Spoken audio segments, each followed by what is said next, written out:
And give him your space. Space? Space. I love space. Hey, lady. I'm the best. I'm the best at space. Now. So, let me tell you about the grandest villain of one of the greatest sci-fi franchises in history. Chaos, an evil, corrupting force that seeks to destroy the universe. And also exists in Warhammer 40k and Sailor Moon. Yeah, you were telling me about this when I brought... Did you bring up Sailor Moon first? Or did Yes. Yeah, and you mentioned, like, that the villains are all kind of like Warhammer 40k. They're corrupt, like, so they're kind of like... Think of the sailors as space marines. That whatever species they are, I assume they're human because of my limited memory, they are hyper amped up, super powered versions of normal humans. And then you get the dark, insidious force of chaos corrupting them. They're fucking chaos space marines with better hair. And it kind of took me a bit, and I kind of want to see the same show, but they're voiced by the guys who do the Space Marine voices in Warhammer. I'm going to look up something really quick, because I would bet money that someone has already done... Oh, I already checked. It's called Love Hammer. Really? Yeah. You'll Google... I was going to go Google Sailor Moon Space Marine, but... Oh, no. I Googled Warhammer 40k Sailor Moon, and it's a whole fan fiction series.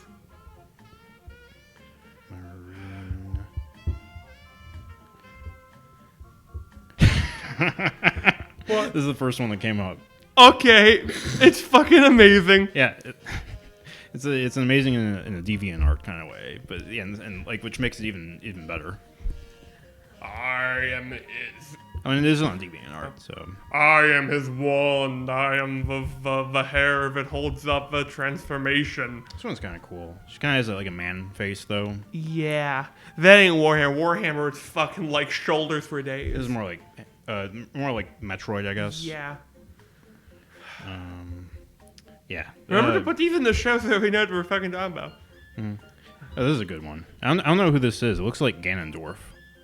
Let me see. I think that's a character in the show. Actually, that is a Warhammer character. That is Magnus the Rad. Oh, okay. He is the big bad sorcerer fucking Zinch, and I hate myself for knowing that. Yeah, it's been a while since I've watched Sailor Moon. You know what the worst fanfiction I've ever read is? It's both Evangelion fanfictions that I've read in the entirety are awful, but the one of them was Evangelion, but everyone suffers, and also Gendo ass rape Shinji.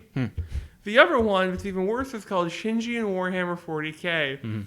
It's him and his uncle playing Warhammer 40k. They don't fight chaos. There's no Evangelions shooting bolters.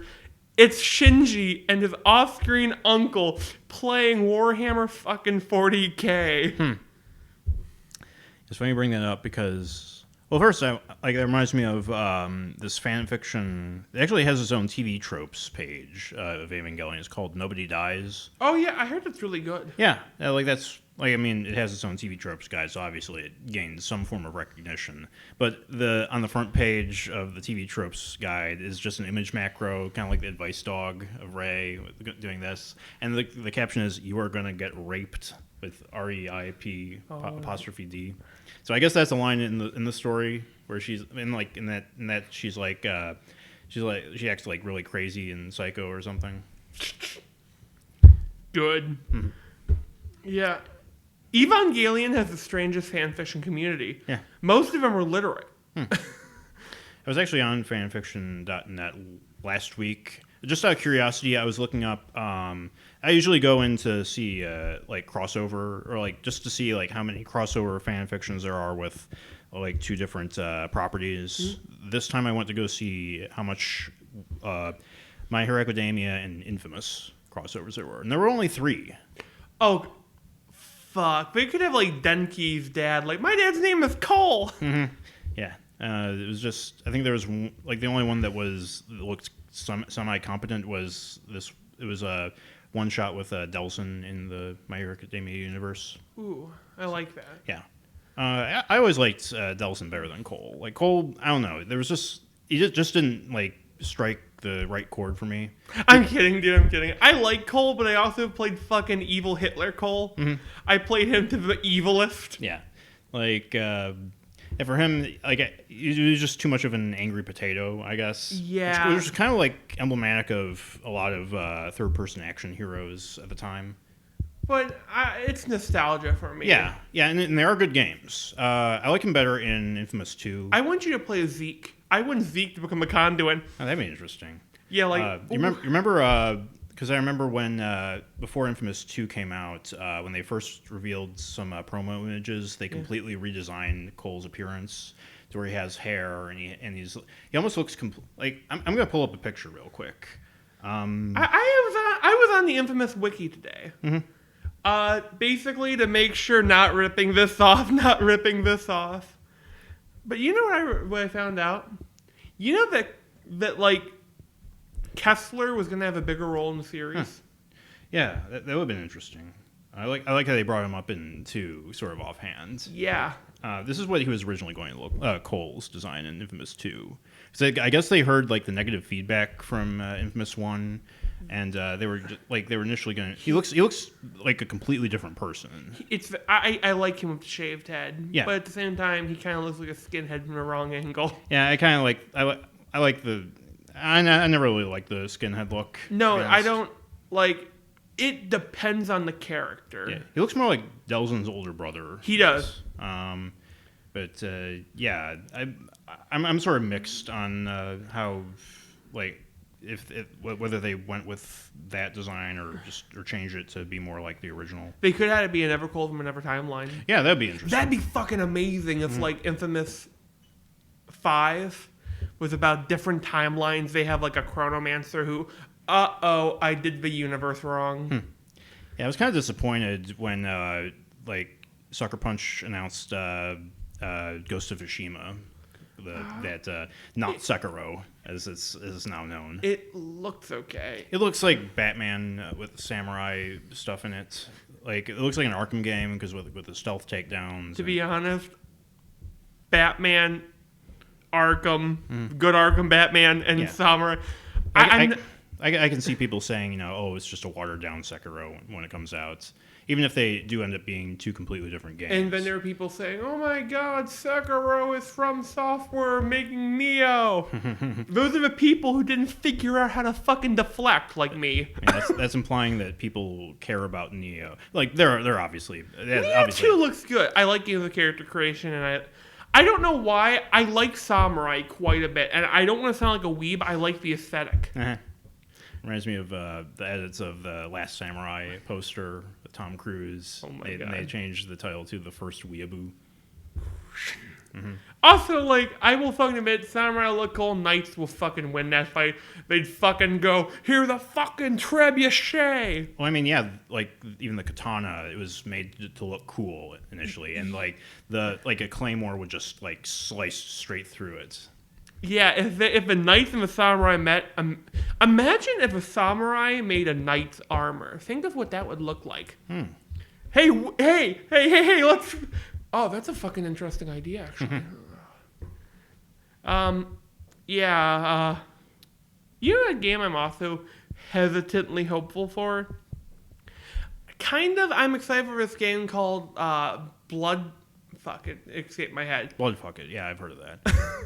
It's the best album by Death Clock? Death Clock. Yeah, that sounds like a Death Clock album. Yeah.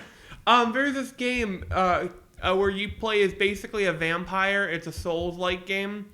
And you get fucking fatality claws. Like, you can get claws. You have one where you have wolves come out of your hands. Kind of like... It's like Helsing, the game. Is that coming out, or...? It is. Okay. I haven't heard of that, no. It's something blood. Something type blood. Yeah. That sounds like a... Kind of makes me think of like Blood Sea, like the animes. Yeah. Them's animes, yes. I like. Did you know that James Cameron, he produced the first Blood movie? Oh. Yeah, there was Was Blood the one where they called them Chiropterans? Yeah. Okay, I was obsessed with that monster from the anime because I like bats and I like the name Chiropteran. Took me about 10 years for it. Oh, they're bats. I remember like really, really getting into it and then dropping off the face of the earth. Yeah, because I remember back in, must have been like 2010 when I first got it from the library. I was watching on Adult Swim. Oh yeah.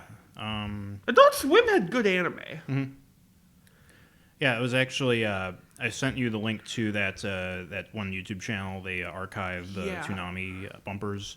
They've got to be they're over well over 100 by now. By the way, I am proud of the one joke I'm going to make later on when we get to our special topic person. Yeah, or the emphasis on special, yes. But yeah, when you brought up Sailor Moon, it made me think about how the Toonami bumpers. It didn't matter like what cartoon that they show in the bumpers. They always made it look cool. Because Sailor Moon, the original Deke dub, is so fucking bad. But the Toonami made it look like this awesome action-packed thing. I'm sorry, I still can't get that up. I am the tip of his spear. And you know, I'm Sailor Moon, that's Sailor Venus, that's Sailor Mars. I am Sailor Ultramar. And at the end of every episode, they have the public service announcement that Sailor says stuff. They would have to like try to really stretch like the moral to like fit what happened in the episode. I want them to do that with fucking Neon Genesis Evangelion. Uh-huh. Remember, don't fall on top of a woman without a shirt on. It's weird. That was the first thing that popped in my mind, too. I'm sorry. It has to be Ray saying that. Mm-hmm. The shirtless Ray on the ground, they just animate her mouth talking. Yeah, remember, consent, something about consent. Yeah, God. You know, it's weird watching the Ava. They also have Death and Rebirth on there. Yeah. I'm planning to watch the entire thing. Give am I technically an Ava Greybeard? I don't know. I think you have to be like at least 30 to qualify for that. Shit. I need to find the hyperbolic. Wow, I just made two fucking Dragon Ball Z references in my head right now. Huh. Hyperbolic time chamber is fucking badass. Yeah, it's a really neat idea. Can you think of how fucked up his sense of time is, though? Yeah, that's another addition. Like the idea of you could do a lot with a concept, but they just use it sort of as a plot device to make Goku stronger in short amount of time. And remember when Vegeta tried using it? You see Mr. Popo materialize like Satan himself. Oh yeah. Apparently, Team 4 just released Kai Abridged Part 3. It's where they just fast forward through, because I remember that when they did the first two Kai parts, it's just like a minute showing every the last 50 episodes that they did, they went up to 50, but so it would have been 20 episodes that they did. You know, I really like Team 4-Star's sense of humor. Yeah, I'd fucking hire them for voice actors in a hot minute. Mm-hmm. I think I almost said Team Fortress. I actually played it. Last night, just because the Steam sale that they're doing, it's based on you get more points for achievements, and the more points you get, you trade them in for coins that you can get a $5 discount for every 35,000. There's some Korean StarCraft player who's just hey, long story short, I bought the entire stock of Steam. Yeah, apparently there was an exploit where people were getting 97% discounts for because it's there's 5 teams where you can bet on this race, and everybody's betting on Corgi, so that's the one that everybody's winning at repeatedly or something. I don't there's more to it I think than that, but I think that they might have fixed the exploit. By the way, just while we're talking about Steam, buy Steam Fortress, or buy Dwarf Steam Fortress. Mm-hmm. Yeah, apparently it's coming out. Release date time is subjective. Yes, because fucking you don't understand how Toady One works. He doesn't make a game. He pulls out from the bowels of the earth steaming iron and hammers it into digital code. He's out in his backyard looking like Sauron making the One Ring. Yeah, I would love it if, it's not feasible now that Microsoft owns it, but if there was for the Java version of Minecraft, if they had a Dwarf Fortress mode in that would be amazing. Oh, fuck. You'd get fucking creepers, you dig a hole, creepers come piling out of the Ender. Are there Ender versions of creepers? I don't think so, no. Oh, that'd be fucking terrifying. It blows up and turns into 2 of them. But yeah, random fact. Dwarf Fortress lets you lie in the game. You can lie about your race, and people will generally believe you unless they're really smart. So I told this vampire I'm an elf, and he went to punch me, and my trunk wrapped around his neck and snapped off his arm because I was an elephant man. I think technically Kenshi is Dwarf Fortress in 3D, from what I understand. Kenshi is a game on Steam where you get to, like, it's sort of like, from what I understand, it's like a post-apocalyptic simulator where you can pick like a race of a person. You can choose whether they're like an amputee, or you can choose like if they're a woman, or if they're like, and like like every option that you pick will affect the gameplay in some way. Because it's a predominantly Asian like post-apocalypse, or it's like set in Asia. So if you pick a white guy, then like you're subject to racism by like the locals. Everybody like just makes fun of you. I think Skyrim needs to play it up, because you know what fucking bothers me? You walk up to the gate, all those fucking Khajiits selling drugs and, you know, fucking with us and fucking thieves. Hello, Dragonborn, right this way, all those fucking cats. I think they should, that the guards they should try and not let you in, and you have to beguile and sneak through. Yeah. It'd be interesting if the Elder Scrolls 6 tried to do something like that. I want Elder Scrolls 6 to be set in fucking Somerset with the high elves. If you play a wood elf, they play yakety sax over trying to genocide you. Like the closest, like the only instance of something like that is in the Skyrim is like at the very beginning, where like the guards like just make a comment about what race you pick. You know what the best one of those was? In Oblivion. If you play the Dark Elf guy, the guy in the cell who's also a Dark Elf, hey, I want to fuck your wife when I get out of prison. And if you play the woman, he says, hey, maybe we can put us in the same cell. Like, he's legitimately hurtful. He has, like, the most stinging comments for every single race you can pick. Except Nords. He's afraid of Nords. He's actually the Dark Brotherhood quest person you have to kill. Speaking about homoerotic subtext, do you want to talk about Chris Chan? Yes, and what I'm gonna, I think that we should call it a universal survivals arc.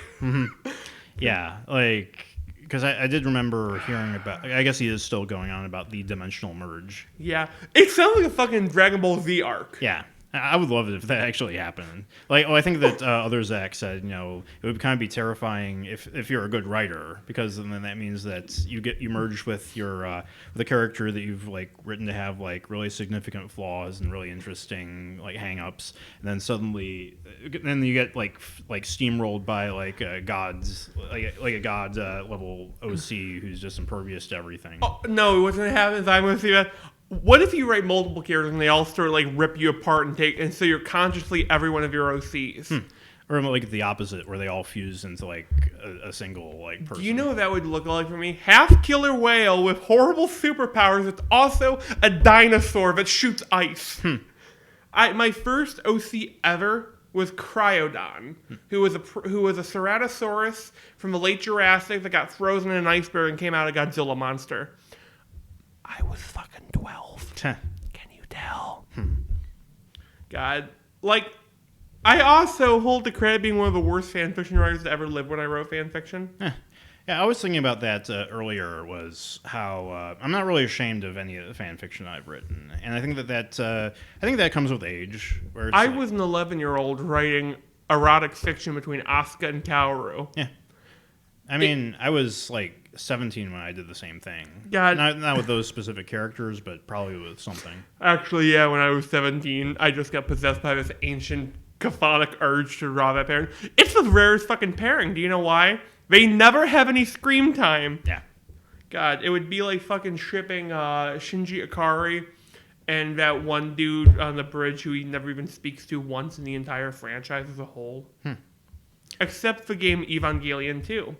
Where there is actually a submission where you can play as Pen Pen, and you have to try and steal money from your owners to buy a robot dog. Ava's fucking weird. Yeah. I'm trying to think, like, yeah, I don't think that any, like, Ava stuff has appeared in Sonichu. Good. Like, yet. He has, like, incorporated Hyperdimension Neptunia. Oh, God. Like, I'm scared of him becoming even more weebish, because think of what horrors he could unleash. It's Death Note, but he's... Can you do your Christian impression and act like you're writing in a Death Note? I'm gonna write down all these names. Mary Lee Walsh, you're gone. Goddamn Michael Snyder. You have to picture. You have to picture it's the same scene, but done in his style. Even, but the animation's the identical though. And he's holding the pen like with a claw. Have you ever seen like that picture of how Where he he holds does his pen? it? No. How he holds his. Like, I'm gonna get it. Okay, I apologize. I know about his claw he does when he's angry. Like when he goes like he holds his pen like almost like this. Like a fucking ape. Or like it's really weird. This really weird angle where like. Do you think it helps him draw better? No.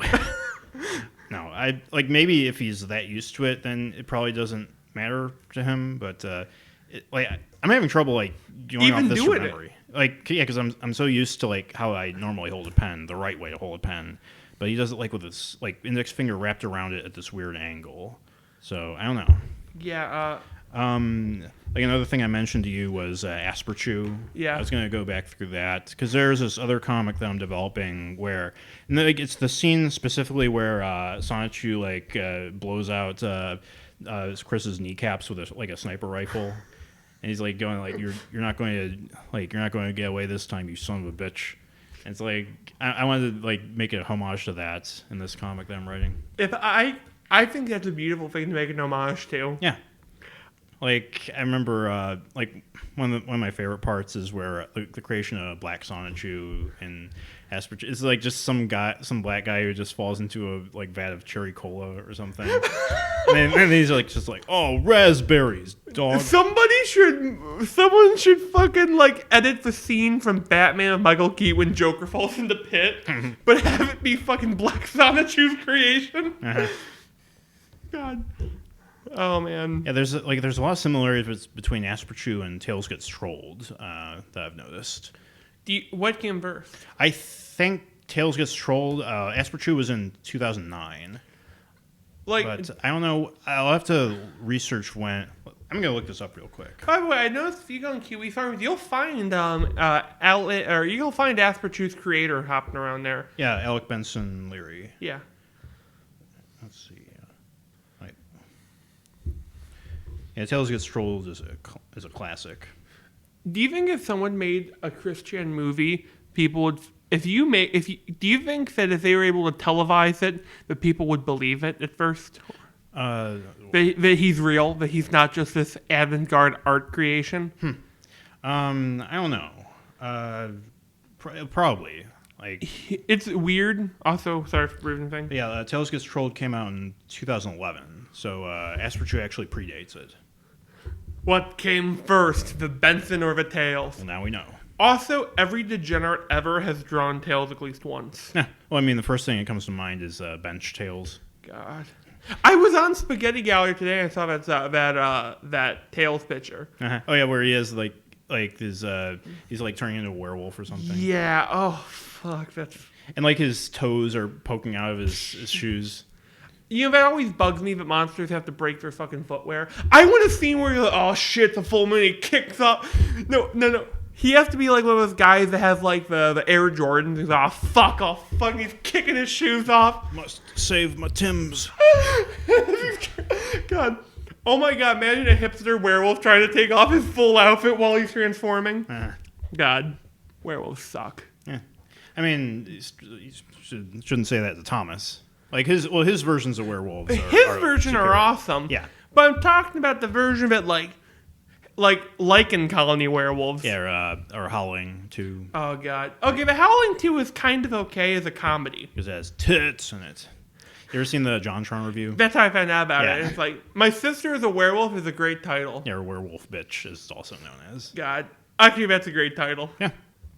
I mean, it's pretty technically accurate, too. You know what I think the greatest... Bitch is a really good insult when it's used right. Yeah. I think the greatest use of it in pop culture is get away from her, you bitch. Oh, man. It's really, really convenient that her power loader looked like a robot. Mm-hmm. Imagine she comes over in a normal forklift. Oh, no. No, I know a guy who drove through a wall of a forklift and that damn near stabbed someone who was on the shitter. Mm-hmm. Armrests. Huh.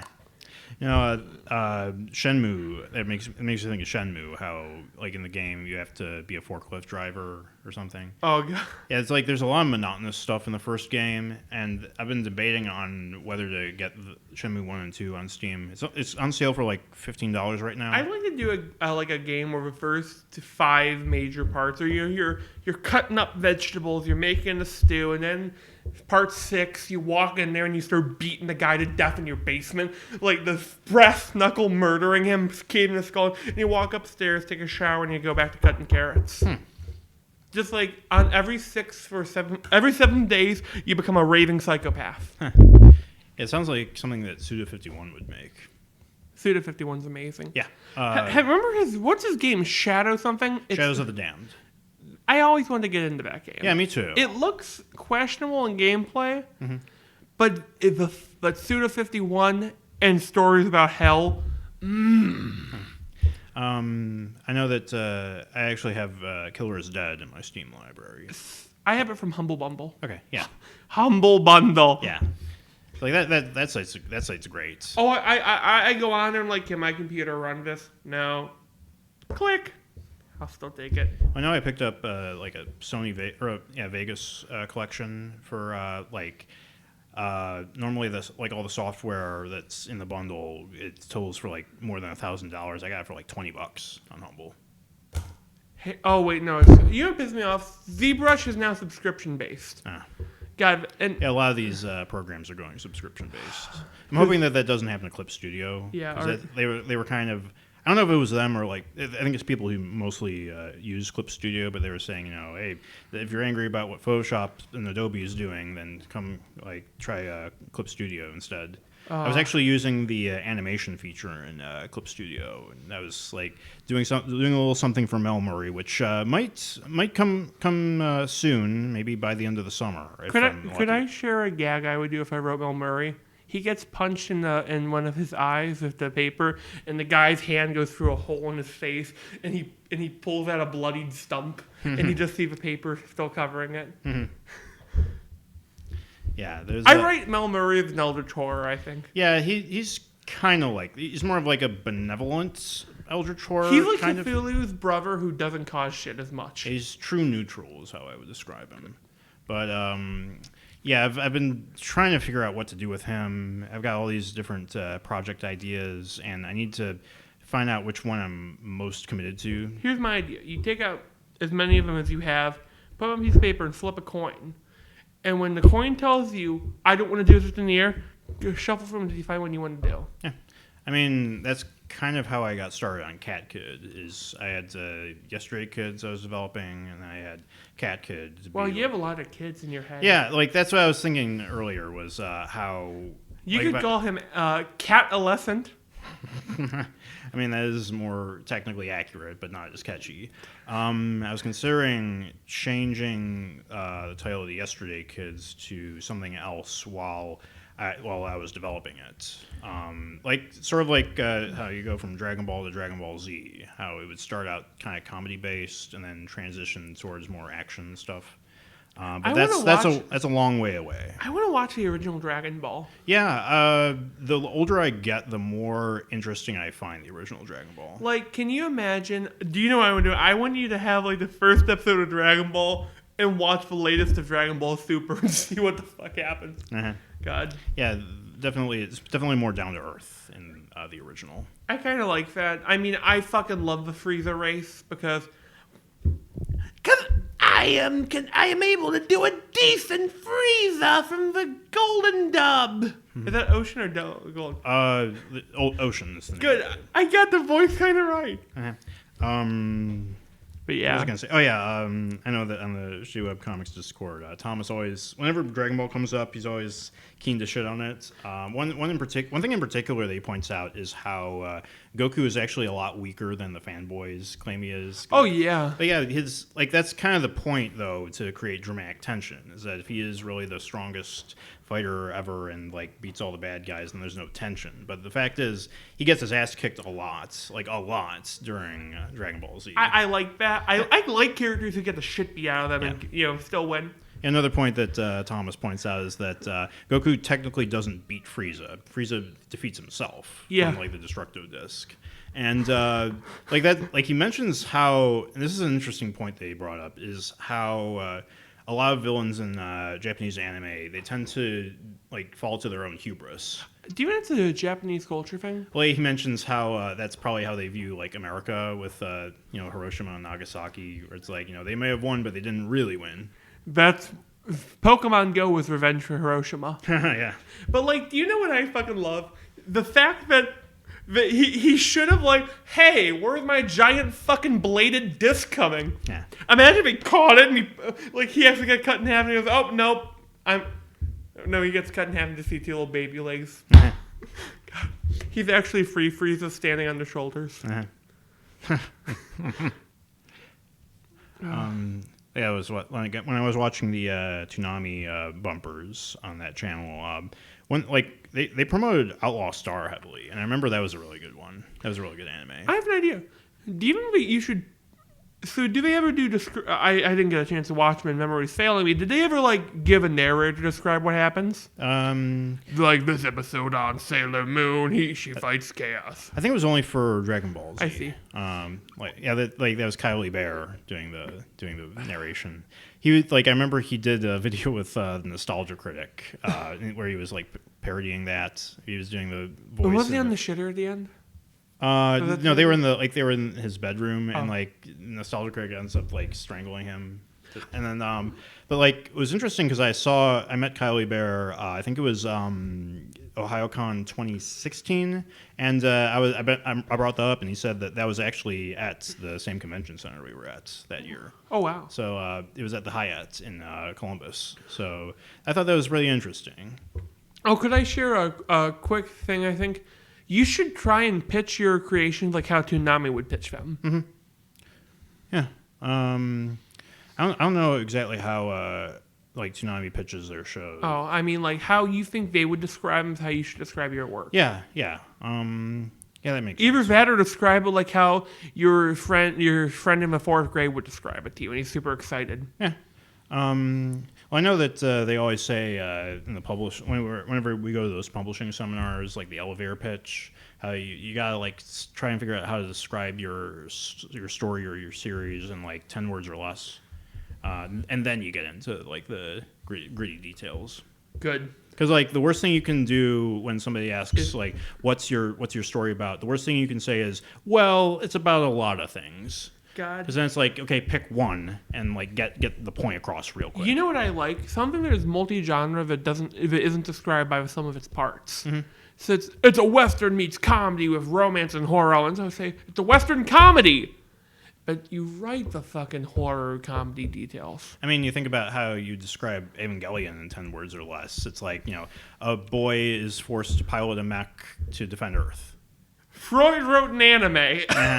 God. Yeah, it's like, and then you sort of, I imagine Anna was sort of sneaking in like all the really hardcore stuff. I like Anno scares me. I don't want to think like how he thinks. Cause he just like fucking. I just picture him just sitting down one day and he gets a massive headache and he grabs a pen, scratch it down. I call this Gurren Lagann.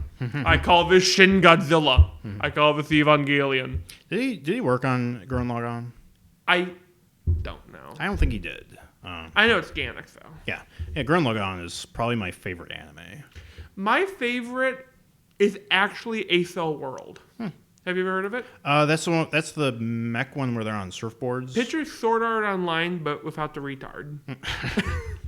I'm sorry, I hate that show. I kind of hate it because it killed Acel World because there's similar concepts, and Acel World was this really fat, nerdy kid, but if he gets into this game, he's fucking like amazing at it, and it gives him purpose in life. Yeah. Another one. I don't think that. No, Gainax didn't work on Madoka Magica.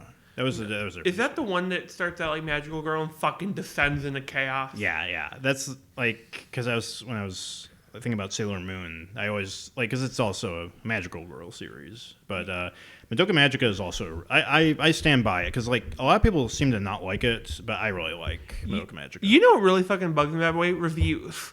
I hate reviews that in the Godzilla delivers fucking monsters, but what? But when they go like fucking, I remember I was about this the other day. I found a review that fucking pissed me off. It was the Vulture, father of his love interest, and Spider-Man steals the show. They fucking did that. Imagine watching that scene without knowing it's the dad. It's obvious, but imagine that fucking scene when you know the twist already.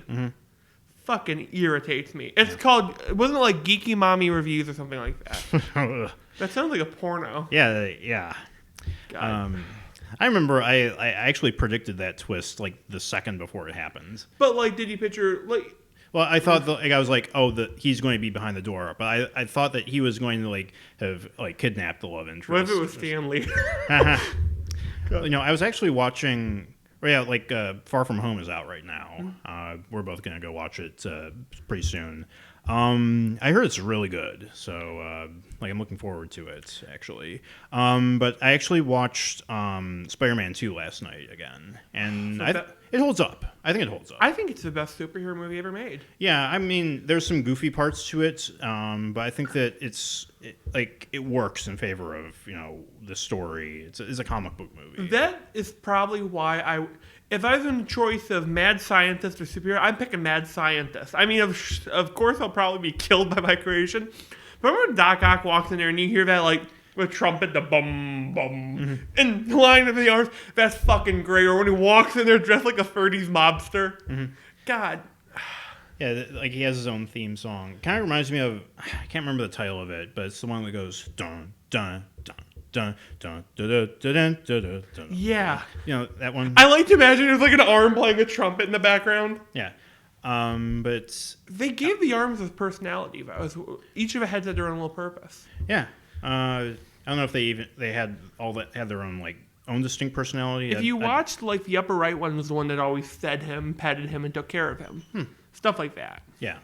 I'll be interested to see how Far From Home stacks up against it in terms of sequel, because I was thinking about how it compares to Homecoming, and the Raimi films, they all have those these very specific moments that really really work well. Because I remember there was a retrospective of the Raimi films, and how the guy reviewing it claimed that Aunt May is a bad character, which I completely disagree with. Because there's a scene in Spider-Man 2 where Peter finally comes clean about him being responsible for Uncle Ben's death, and she walks out of the room. She's shocked, and she just leaves him. And it's shocking, and the guy reviewing is oh, Aunt May would never do that. She shouldn't do that because she's she's supposed to be caring all the time. It's that's not how human beings work. No. It's something like that is really interesting because it adds some depth to a character who is often stereotyped as the doting guardian character who always has to be the morally right one. But and it makes when she appears the next time, it makes her accepting Peter's apology all the more satisfying. And she gives that awesome speech about she says people love heroes, they'll, and when they're old, they love to see them, they'll always go out and admire them, and when you're old and gray, you'll tell your children about the time you stood out in the rain just to see the person who told you to hang on just a second longer. And it's whoa, that just hits me right in the chest. You know what else I remember? The Venom speech. Hatred is a venom. It was kind of hokey in the third one, but I liked that. Yeah. I mean, it's good for somebody who didn't have any interest in having Venom in the movie in the first place. Yeah. You know what I always remember from those Raimi films? I have to remember to speak up. Is when Green Goblin puts Spider-Man to sleep, has all the chance in the world to slit his throat, rip him open, kill him, and he wants to talk with him. Mm-hmm. Green Goblin was a really fucking great villain in that movie. I mean, yeah, to this day, people still quote Willem Dafoe, me and you can rule this city, You know what my favorite thing is? How he says, sleep. Yeah. He's fucking awesome. Yeah. I like to imagine that, do you think he got to keep the helmet? Who? With Dafoe. It would be cool if he still had it. I'm just picturing his wife. Does he have kids? I don't know. I Probably. just picture him if he's babysitting. Sleep. I was thinking about that compared to Homecoming. Homecoming doesn't have many like moments like that. Like the only one I can think of is at the end where Peter's like lifting all the rubble. Come on, Spider-Man! It's like. I also kind of liked in the end credits scene when Vulture stood up for him.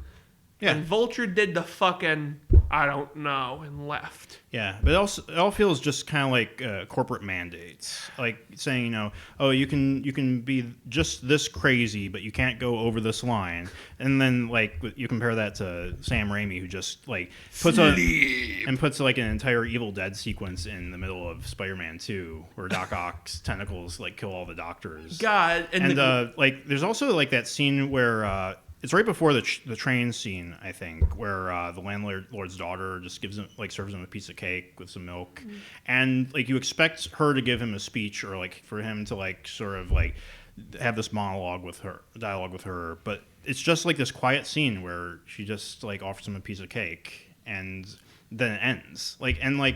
Before I got to that moments. That's the most important part. Yeah, quiet moments, and like I think there's like a few. Kind of like that in Homecoming. Like the first, like one that comes to mind is where he's locked in the warehouse with that with his AI.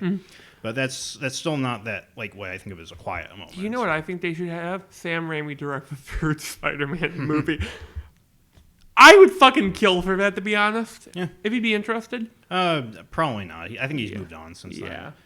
What's he doing now though? He produced Ash vs. Evil Dead, and he directed the first episode of that. That's all I know. Whatever he's doing, it's doing good, I hope. Yeah. I hope to see more from him. Or I want to see him do like another Evil Dead movie with full reins off. Yeah. Like, it would be neat if he did like a sequel to the remake. Ooh. And like just like sort of like took it off the rails. Imagine fucking Evil Dead 2 in the style of a remake. Also, it's not even a sequel or a remake. It's both. The Necronomicon caused the events to happen again, so while it's a remake, it's also a sequel because that Bruce Campbell thing is canon. I just want to see Bruce. I love Bruce Campbell. Yeah. Do you know what I do? I would make him the villain in a third Marvel Spider-Man movie. You know who I would fucking make him? I would make him, Kraven the Hunter. Yeah. I think Kraven the Hunter should be in a Black Panther movie. Have him eat the magic flower that gave Black Panther's power. Like, look at me, I got the same power as you do, comrade, as I'm trying to find the action. Yeah, I gotta look at my shirt to see, like... I've been looking at your shirt for villains who haven't been using Hobgoblin. Yeah, Hobgoblin. Hobgoblin is Bruce Campbell. Because he's a fashion designer. Yeah. Oh, he could be a former Stark employee. I also like the picture of Doc Ock there. It's me, Doc Ock, with no arms. Doc, I wouldn't mind seeing... Wow. Doc Ock's a really great villain. Have you ever read Doc Ock Year Zero? No. He was beaten by his German father, and his mother was... He's basically Norman Bates of Metal Arms in that comic. And it was really good. Honestly, I still think, like, as much as I praise Spider-Man 2, I think that Spider-Man Into the Spider-Verse beats it by just a little bit. Yeah. I need to watch that. Yeah. You know what got me so bummed out? There's supposed to be a scene with Andrew Garfield and Tony Maguire in there. They should have had that fucking scene. They should have. Or I just remembered in Spider-Man 2, there was the Stan Lee cameo was him like pushing a woman out from like some of the rubble. And like it made me think about how excessive they got with the Stan Lee cameos in the MCU movies. To be honest, I don't mind it, Stan Lee. Yeah, but still, I like the subtle ones. You know, my favorite one is though. I like the Amazing Spider-Man 1 and 2, partially too. Yeah, I like Electro a lot. But what I love is when he's fighting the lizard and you see in the background that fight. Yeah, but still like stands like in the front and center in front of the camera. Yeah. I like it when it's just like him for like a split second. And it's like, oh, there he is. Yeah, you would be a great one they could have done. I would have had him like I want Abomination to show up again in the MCU. I went. Oh no! Do you know what villain they should do for a Spider-Man movie? Sorry, I just realized the fucking Rhino. Yeah. Make him the major villain, not just a guy in a suit. I think that Into the Spider-Verse probably has the best Stan Lee cameo.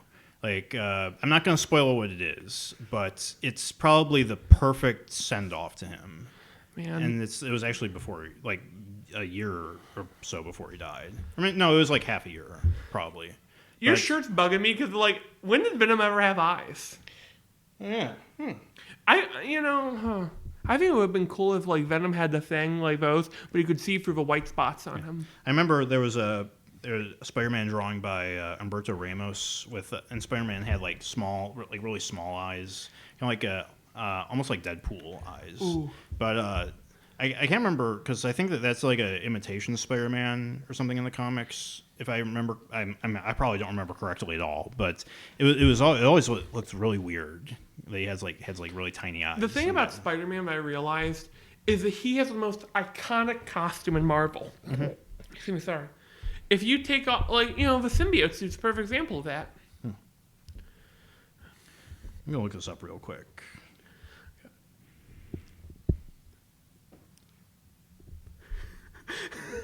I'm sorry, I'm just picturing the Death Note movie, but it's the Green Goblin instead of, like, fucking Ryuk. Light, we could use the Death Note together. Yeah, none of these are the one I'm thinking of. This one kind of looks like he's Deadpool. I mean, they used to call him Deadspool. Deadspool? Yeah. Like he spools. That's the spool kind of... This one isn't loading. Whatever. Yeah. I think you were asking me about like if there were any comics with superhero delinquents. Yeah, or superpowered delinquents. Yeah. I gave you a few answers. The Boys. There's actually an Amazon series that's coming out. I think because I remember. I think that there was a synopsis I read. I don't know if it's about former sidekicks who grow up to become mercenaries, and like I guess it like talks about some of them like are abused or whatever as kids, and they grow up to be like these fucked up Punisher type mercenaries. I would like to do a parody thing where it's like a video like it's talking about the Tony Stark sex scandal, and it cuts to this kid in all black, and he's got the voice modulator, but you see the shine from the mask. God. Yeah, the only other thing I know about The Boys is that it was a Garth Ennis book, and like it was like probably the most controversial mainstream book at the time. He did Preacher, right? Yeah, and he was quoted as saying he wanted to out Preacher, so that kind of gives you an idea of the content in it. But even so, like it's probably tame compared to like the most mild manga. Yeah, like you compare Baki. if you compare it to like Pupa. And like, oh fuck! Is that the one where they eat each other? Yeah, like we talked about it extensively on. Yeah, and that's the one where I showed you that picture. Get away, shoo! And the dad looks like Gendo. God, oh my god, I hate that thing so much. I hate Pupa. It's not that bad, but still, it's fucking Pupa. Yeah, the art doesn't even look that good. The monster looks fucking lame. Yeah, like the part where you talked about where he says "Get away, monster," and it just looks like goofy. How I hear it in my head, like. Go away, shoo! Like when your dog pisses on the floor. Mm-hmm. God. Another one that came up in my mind was Kick-Ass. Yeah. Like I actually like the movie better than I like the comic because I remember reading the first volume of the comic and being like, it's good, but I watched the movie first, so I was kind of biased. Yeah. But I don't know. The movie is more optimistic, and I guess that probably goes against the tone of what Mark Miller was going for in the comics. Sometimes I think the creator might misinterpret their whole creation. Sometimes it's true. I mean, you look at Michael Crichton. I was going to say, I said Evangelion. Yeah, Evangelion. Mm-hmm. God, I hate fucking Rebuild. Because I'm watching it again, I'm turning back into an Eva geek. Yeah. I looked into the mirror and saw years coming off of me. Mm-hmm. No! Mm-hmm. Or another big example is probably Star Wars. Oh, fuck yeah. I did realize this, though. Pretty much every anime ever is about juvenile delinquents' superpowers. Including Yu Yu Hakusho. Oh, yeah, that's right. Yeah, Yusuke is probably a prime example, because he is, like, often framed as a delinquent. Yeah, Go on, bot. Can you... Can you do the impression? Kubara, that's my name, do weird out. I'm sorry, I'm just picturing that entire voice for like fucking Metal Gear 3. Mm-hmm. God, Vulcan's one of the great video game villains in my opinion. Yeah. Because throughout the entire game, you think, oh my god, he's gonna like molest that lady. No, he's not gonna lay a finger on her. He's gonna catch Snake. Mm-hmm. The only other comic I could think of that fits in the juvenile delinquent superhero thing was Maximum Ride. Oh yeah. I mean that doesn't technically count because it was a young adult book first, and then it was adapted into Maximum Ride sounds like a Cedar Point thing. Like Maximum Ride. I mean, I think that was Patterson's goal, was to make it like a roller coaster ride. I think he kind of missed the mark. Isn't the Netflix series so bad it could look like yeah. Like, it wasn't really a series. It was a movie that was released to video on demand. I wonder if you could cut it to look like a Cedar Point roller coaster advertisement. Well, I gotta show you it. So we gotta watch it together because it's so bad that I stopped watching like 10 minutes in. It's so boring. And like the effects look so bad. That's what happened with Evangelion. So it's not bad as the voice. The voice, it was like desynchronized in my head. Because it's it's that same voice syndrome. Yeah, I actually saw a video that takes some of the clips from like episode 5 or so, where the one where Asuka shows up for the first time, and it like the voices from the new dub sound just identical. Or like they all sound the same, like what you said. And like Masato's voice is completely devoid of character. I'm Masato. Hey, do you want some fan service? Do they have a fan service at the end? There'll be more fan service in episode 2! It's like, here's you say, hey, let's have some fan service. And then like in the original, it's like, hey, let's have some fan service. It's like there's that. You sound like a clown who's out of. I'm trying to imitate the voice crack. That yeah. Like her voice cracks like she could be Dutch Vanderlei's granddaughter. I have a plan, Gendo. I just need some more alcohol. No, you sound like that. That's the voice you did for that clown I wrote in that now lost screen. Oh yeah, I was actually imitating Nurkish. I don't know if you've ever heard of him. Nurkish is I guess he was former Comicsgate, but like he realized that they were all a bunch of retards pretty early on. He has his own YouTube channel where he just talks about current events and just like makes fun of them. We forgot to talk about the Blizzard. Oh yeah, Blizzard. Like I saw this shared on the Shitty Webcomics Discord, and I'm not sure if it's legit. I'm like 80% sure that it's true. I'm 81%. But yeah, on 4chan, someone who claims to be a former Blizzard employee leaked a bunch of stuff about the production mishaps and scandals. A person hurting himself on break. Mm-hmm. Yeah. Fucking people sleeping under their desks. People missing their births and deaths of their family. Yeah, just breaking down in tears. Over like they're talking about like how all these productions are being completely mismanaged, either by, I think it's they alluded that it's mostly Activision's fault, that the shareholders are demanding stuff that just can't be done, that isn't going to turn a profit. And even can I talk about the one that hurt me the most? Diablo 4 is a slooter. Uh-huh. Oh yeah, if you thought that Diablo Immortal got bad press, I mean, it'll probably get better press than that. I can't imagine. But here's what fucking pisses me off. Like, imagine this. Imagine you're watching Star Wars, and you're watching Rise of Skywalker, and at the very end, Rey is fighting the male misogynist villain, or whatever the fuck his name is, Kylo Ren. And Kylo Ren gets a lightning bolt from the back of his head, and you hear, I am Emperor Palpatine, and it turns out I am the actual Jedi founder. And they fucking like, I don't know, imagine watching fucking Iron Man and you find out he never built his suit because he was really Ironmonger the entire time. Yeah, it was like the Hail Hydra moment. God. From the comics, I mean. Because Yeah. they really like made it better in Endgame. But I think you're alluding to the fact that Diablo, the character, is going to be a good guy. They call him the fucking prime evil. He used to be a 9-headed dragon, and each head became a different fucking demon lord, and he's the good guy. Mm-hmm. I swear to God, I felt my fucking last brain cell fucking slit its wrists and go into a bathtub like Asuka. Mm-hmm. God, why am I making a lot of references like that? Fuck! And they're calling him what was it? Diabliel Primus. Uh-huh. Whoosh, whoosh, whoosh.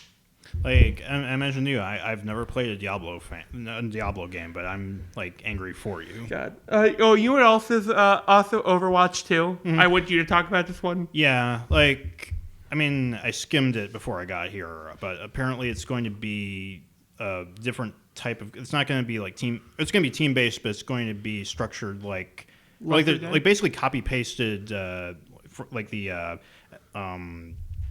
with like the horde modes and like the versus AI stuff from like the event stuff. Do you want to hear about the character stuff? Because I read. Yeah, like the McCree, they're retconning his backstory to make him like a clone of 76. Like, yeah, like Solid Snake kind of, and like because like there was this weird thing with him. I mean the whole Overwatch timeline is completely fucked. Like it's nonsensical. But they're trying to like fix it by saying, McCree was a cowboy in like the 1970s or like where like the past, but the current McCree is like a clone of that McCree. No, he's a clone of Soldier 76. Right. And then like I guess he took up the mantle of a character from that era that by the same name. And like I guess it might have been planned because there's a line when he interacts with Sombra saying, my name's not Joel. So that might be his real identity. Who the hell cares? Like, also, Reaper's gay. Oh yeah. And they kill off Tracer's girlfriend, and she hooks up with not bad girl Widowmaker. Yeah, that doesn't make any sense because you know what I would now want to have I want to have fucking like Reinhardt have and I have a daughter. Look at my daughter. As this fat lesbian in a wheelchair. I had to look through my head to make sure that fucking bitch with the hammer wasn't his daughter. Yeah. Oh, I hate that character. I fucking hate. What's her name? Brigitte. Fucking Bridget pisses me off because she fucking ganks. I fucking lose to her all the fucking. Wow, you're starting to tell my fucking salt coming out here. Yeah. But I remember like at E3 that one game where like the team-based shooter that they showed with like all the neon and stuff. There's that fat lady who turns into a motorcycle. That looked kind of entertaining. Yeah, and I like that. Like when somebody pointed out that character in particular, saying, like is it possible to be so woke that you wrap around and become offensive? Again? Yeah. So it's literally a fat pink-haired lesbian who turns into an actual hog. I like that actually. Yeah. Can I tell you my ever favorite thing about fucking Overwatch? Is that I love the voices so much. They're fucking great voices. I mean, the fact that I've played it for over 200 hours and the voices haven't become grating on me, that's a testament. By the way, fucking Roadhog is in Agretsuko. I realized this when I went, what the fuck? Guess who he plays, remember? He plays the fucking pig in Agretsuko. Ah. Oh, yeah. And now I've heard Roadhog rap. Mm-hmm. In 1987. I think that the voice of Agretsuko herself is actually the same voice as the main character Akko in Little Witch Academia. Ooh. I think that is. I'll have to check. But I'm just worried that they're going to cut characters that I like. They're going to cut Roadhog and Bastion. They're going to fucking cut Junkrat maybe. Mm-hmm. No, they can't cut those two because they're the gay baiters. But they're going to fucking cut all the characters I like. The only character ship that I support is Junkrat and May. That's a really interesting ship. Is that canon? I don't think so, but people want that to be the case. Like, I know that Pleb Comics, this one person I follow on Twitter, she said, she pointed out how whenever they're on the same team together, they're always, May is always, saying, oh, you're a disgusting criminal, and I hate you. And it's it's sort of that tsundere. Do you know who I hope gets a ship? I don't care with who, even make a new character. I want Roadhog to be happy. I'm Roadhog. I remember Blizzard said that the only ship that they support is Roadhog and Mercy. I think it makes sense from a gameplay standpoint. I think the one that Mercy were putting there, fucking ninja bitch. Hey, Mercy, I need a heal. Is that even a good Roadhog? I'm trying. I need a heal, Mercy. Come over here and spread. Oh yeah, I don't know where he did another voice. I think of the growl voice, but yeah. No, do you know what else I fucking love? I love Reinhardt. I'm sorry, he is probably my favorite voice in the game. Yeah. Reminds me, there's this channel, this guy, Justin Bibero is the name of the channel, and he remixes the Overwatch trailers to just inject them full of memes. And he did the one, Honor and Glory, the one with Reinhardt, and he's still got it. I really like his stuff. Oh, by the way, my favorite thing, I used to be a Bastion main, but then when I found out when you play Bastion, the entire fucking team starts hunting for you. This just make me want to play Overwatch again. I know, I'm sorry. That's not good. God, I'm sorry. One last thing, my favorite thing to do with Bastion. Have you, like, when you play Overwatch, do you ever get that one person who fucking pisses you off? Yeah. Like one player. Do you ever kind of try and go after that one if you get the chance? If it doesn't hurt the team. I don't know. I cornered a guy with Bastion's ult. God. Yeah, I my experience with playing Team Fortress 2 was pretty chaotic. Team Fortress 2 must be fucking chaos. Yeah, it's a total clusterfuck. I haven't played it in at least 5 years, so it was pretty jarring to just jump in there and just have no. I was mostly playing a Doctor. So he's great. I love Medic. Yeah, nobody plays the Medic, so I'm usually the one to play Medic. Oh, I've been playing For Honor a lot again. They added new characters. My favorite fucking thing. It's Year of the Heavies, so it's the only class I really do well with. My favorite thing. There's a class called Arachi, which is Weeaboo. It's Weeaboo the class. Even ninjas aren't as Weeaboo as them. And what they do is they keep doing light taps and hunting you. I fucking caught 2 guys at once, and my fucking weapon has such a huge reach, I could bitch slap both of them at once, and I'm sorry. But it was kind of fucking amazing. To fucking bully someone is the worst character in the game. There's a character who doesn't even have complete combos who is better than the big fat sumo dude. God.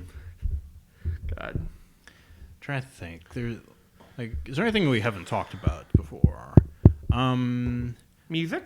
Yeah. Oh, yeah. I was considering. This is a project that I've thought about doing for a while. I mean, I haven't done YouTube reviews or anything like that for a reason. I just haven't had. I've been more preoccupied with creating my own stuff rather than critiquing. But one in particular was doing an essay about music reviewers and how they're basically pointless.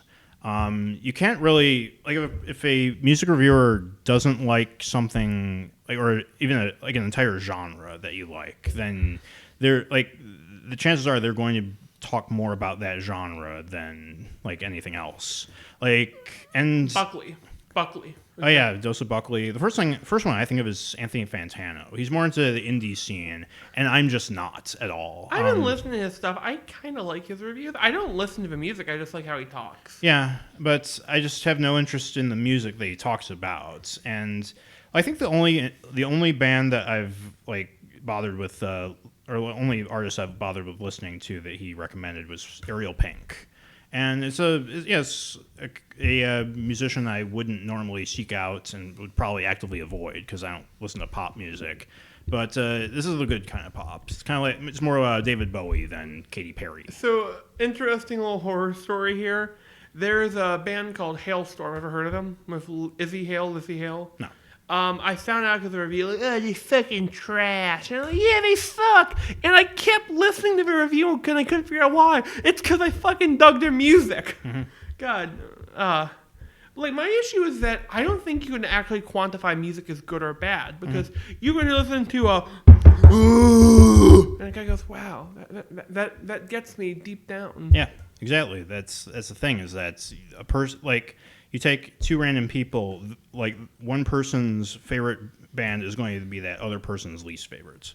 And what's your favorite band? Right now it's I've been listening to a lot of Motion City Soundtrack, which is it's a pop punk band. I'm usually into pop punk, and a lot of people hate pop punk. So it's you don't need to be worried. I like pop punk. Especially music critics hate pop punk. So obviously that's probably why I'm so biased against music reviewers. So my favorite thing is I fucking love I am too smart on Reddit or I am very smart on. I saw a person who's like, well, you might not like the music. It makes me feel good. What someone put in their comment. Guy's like, well, actually, the thing is that you don't understand the discordant riffs inside the music is actually good for the ear and soul, and this and that, and a classic music splooge. Guy goes, well, the music, I just don't feel it. Guy goes, go back to fucking punk, you cunt. Yeah. Mm-hmm. God. People like that are assholes. Yeah. I think that's why you can't really talk about music online. It's because where it's like, oh, this band sucks, and it's like, well, I like it. Well, it's like, well, fuck you then. I'm like you that you like that. Oh, you know what surprised me? I was on a fucking fucking Discord chat, fucking motherfucking this dude because we have very different opinions on the Jurassic Park franchise. And as I'm motherfucking him, and he's calling me a cunt, we start talking about music and guess what? We are not allowed to talk about Jurassic Park 3, but we enjoy the same music, and I friended him. Fuck Jurassic Park 3. And also, you know what band I really can't fucking stand? Imagine Dragons. Yeah. I know it's the most popular opinion in the world, but it's just like, they got one good song. The Radioactive song. Yeah. I'll agree that their first album is probably the only good one. Yeah. Is that the first one, Radioactive? Yeah. Cool. First track on the first. You know what song? I heard it.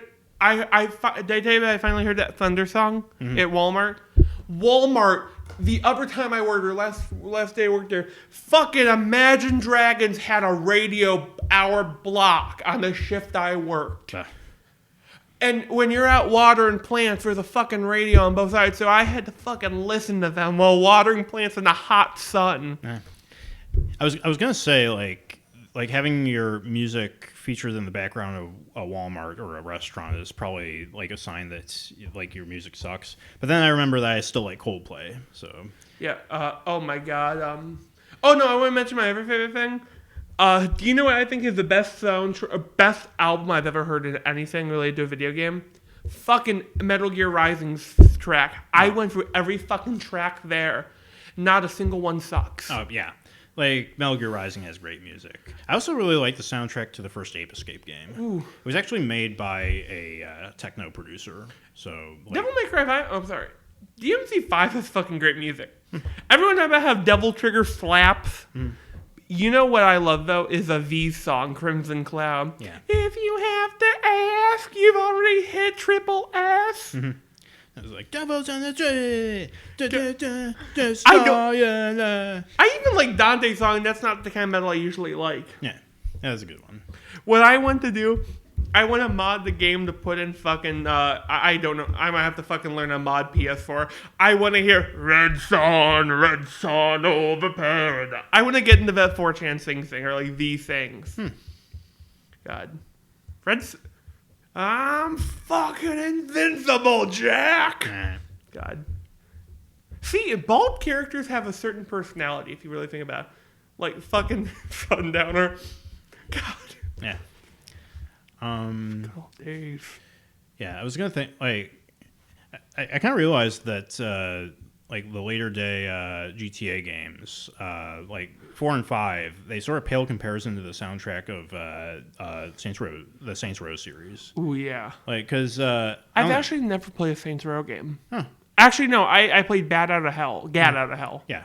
I'd recommend, like, people always say that Saints Row 2 is the best one. I would disagree and say that 3 is better. I don't think that Saints Row 2 holds up as well. And plus, Saints Row 3 has jiggle physics in it, so I'm a little bit biased. But actually, Saints Row 2 was my first Saints Row game, and so yeah, like the controls in Saints Row 2 are kind of clunky compared to 3.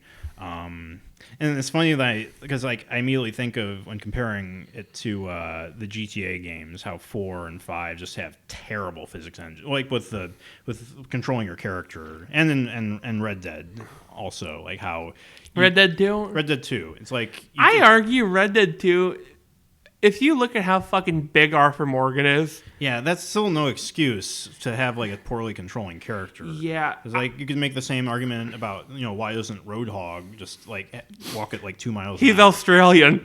Yeah, like he's Oh, technically he's New Zealand. yeah, the gravity is like I don't know. Do you know what I want for a new Overwatch character? I want a character whose whole gimmick is fucking slowing people, like they slow things, stasis.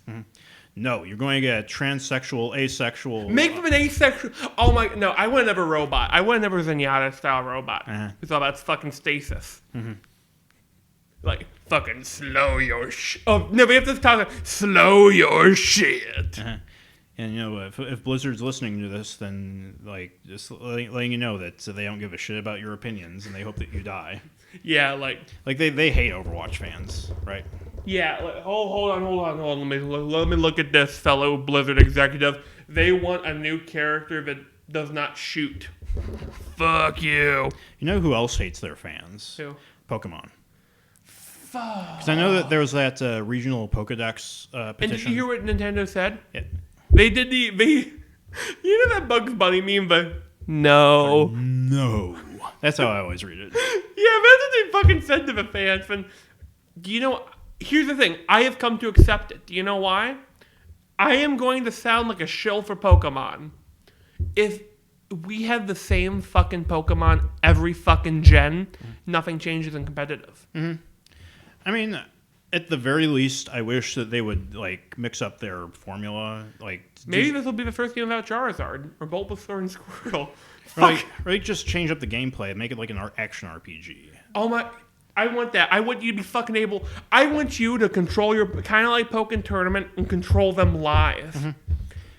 No, I would love to see a new Digimon game. I think that they are making a new Digimon game, aren't they? Yeah. Because I saw a meme. It was like the Fast and the Furious meme where Pokemon is going one way, and then on the other side you show like Shin Megami Tensei, and there's a Digimon logo there, and I think Monster Rancher. I don't know if they're making a new game. I think that they are making new Shin Megami Tensei. I want a Persona 5. I'm sorry, I'm just thinking about this. I hope Persona 6 doesn't come out in 2030. Have that fucking delayed time. But I would like a Persona game where you can keep the fucking persona you like. I had that issue. Now you're gonna have to fill me in because, like, what's the difference between Shin Megami Tensei and Persona? Lore stuff. So basically, in Persona, they're the spirits of your heart and inner self. Fucking Shin Megami Tensei, they're fucking demons coming for your computer. It's Alex Jones fucking thing. Like, they're coming for your computer. They're demons and gods, and you play as half demons, and there's the Azir and the chaotic tyrants. And Persona's like, you're fucking mentally ill. Now shoot yourself in the head; it will unlock the secrets. God, I just want the new thing. Oh my god, that would actually be a kind of a horrifyingly blatant but interesting idea. You summon the persona by pulling a zipper on your wrist and they fucking jump out. God. I'm going to also tell my biggest secret. I like the skeleton memes. Yeah. I mean, those have been around for like a decade. They're still good. Yeah. I fucking saw a person unironically post an advice animal meme. In 2019. I know that there are those ironic Doge memes now. It wasn't ironic, this guy. I'm like, what the fuck? We have Godzilla, Men in Black, and fucking Iron Man in the theaters. We got fucking Doge. I don't know. Fucking fuck you. It's weird to think that Rage comics are considered retro, or will be. I am in the same boat. I remember Rage comics are funny. Yeah. Or quote unquote funny.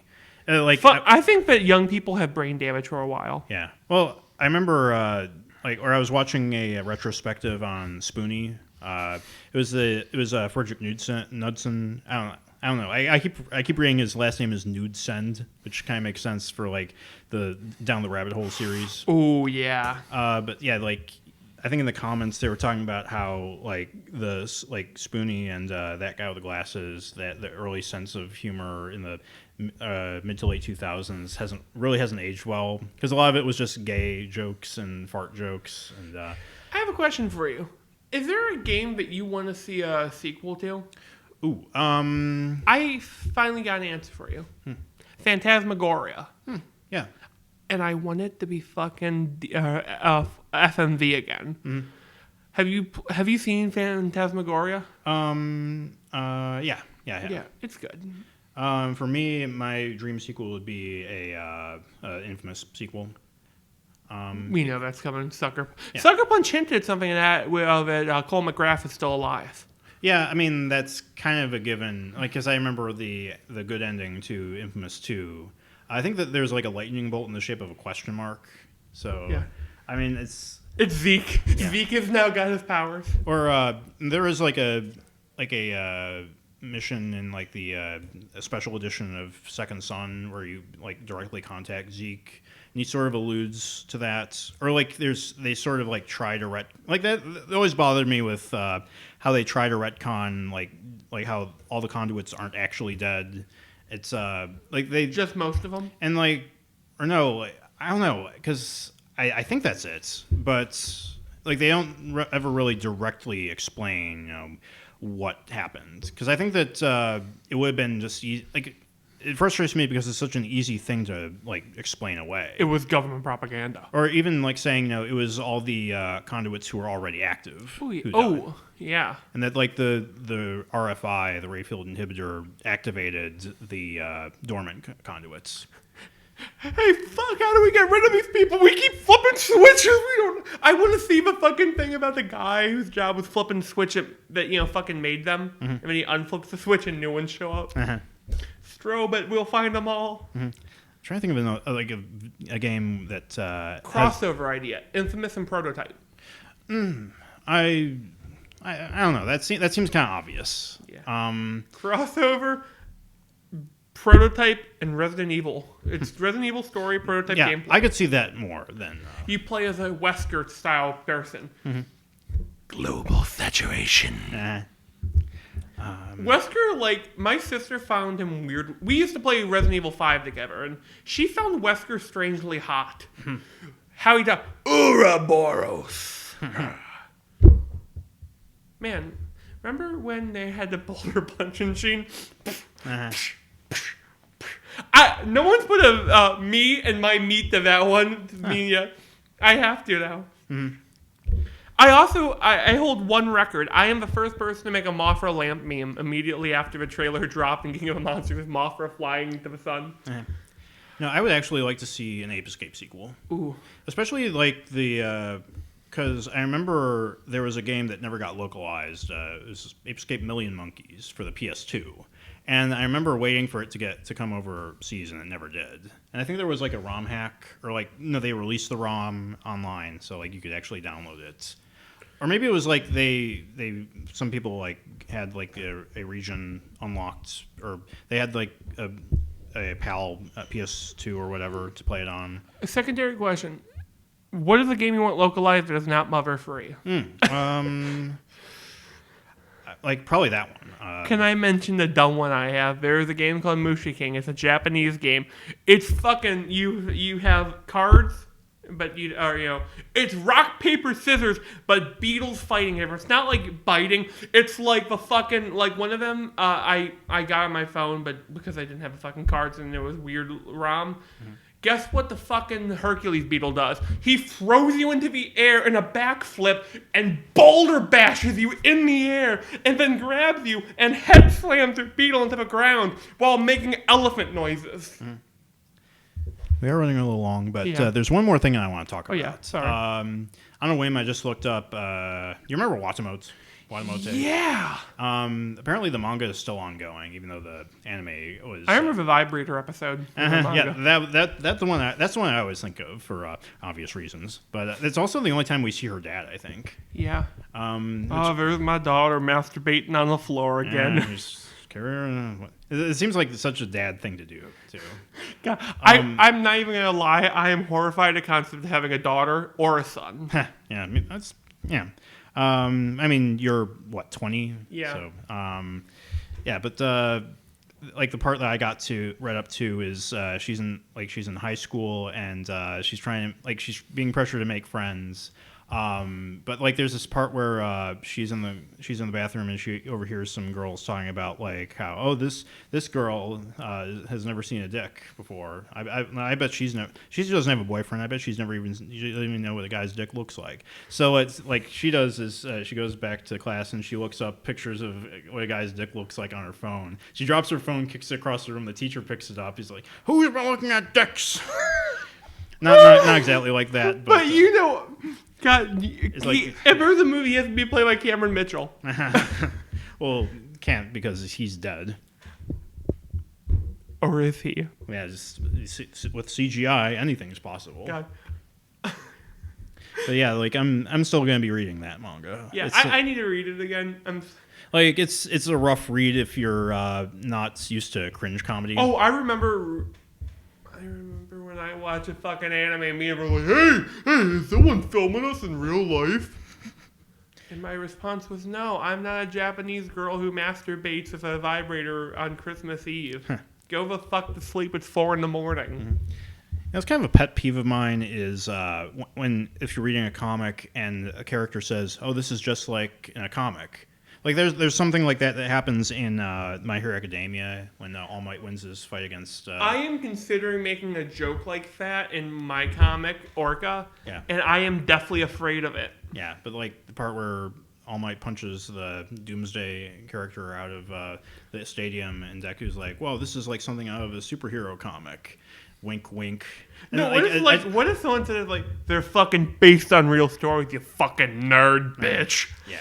I liked, I mean, like, this is not really a Spider-Verse spoiler, but there's a part where, like, Miles picks up a Spider-Man comic in his room, and, I don't know, like, it makes sense because it goes into, you know, alternate universes, like the multiverse theory that, and actually, like, I'm thinking brought up before, like, Grant Morrison actually believes in, like that superheroes exist in another universe somewhere out in the cosmos.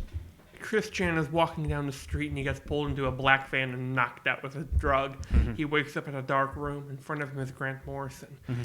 So tell me about this dimensional merge of yours. Yeah. It's like, what do you know that I don't? And in the background, you see like they tried cloning a Mr. Hyde in a tank.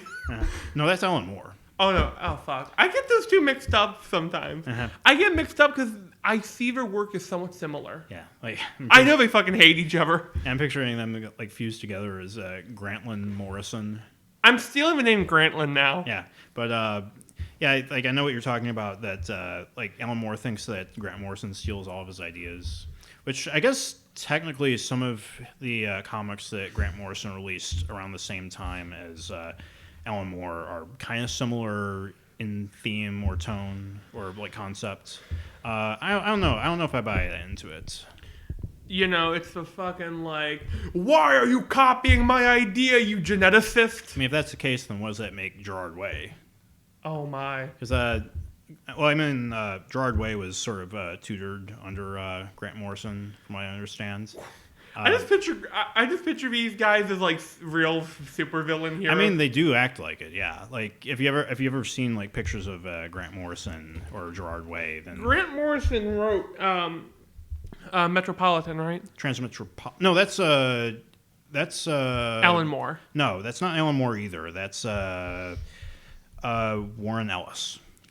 God, they all have their names sound similar if you think about it. They got the same kind of name. They have the aw and r vowels, I guess. Yeah. We bought all the vowels.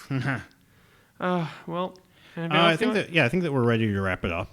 Right. I think this has been a good episode. If I do say so myself, I'm going to pat myself on the dick when I get home. Yeah, like great phrase. One last joke. Have you ever? So I was making a joke to one of my friends. Oh, you got careless hands because we had the fucking masturbation jokes and something. We're talking about this joke we saw in something. We're discussing masturbation jokes.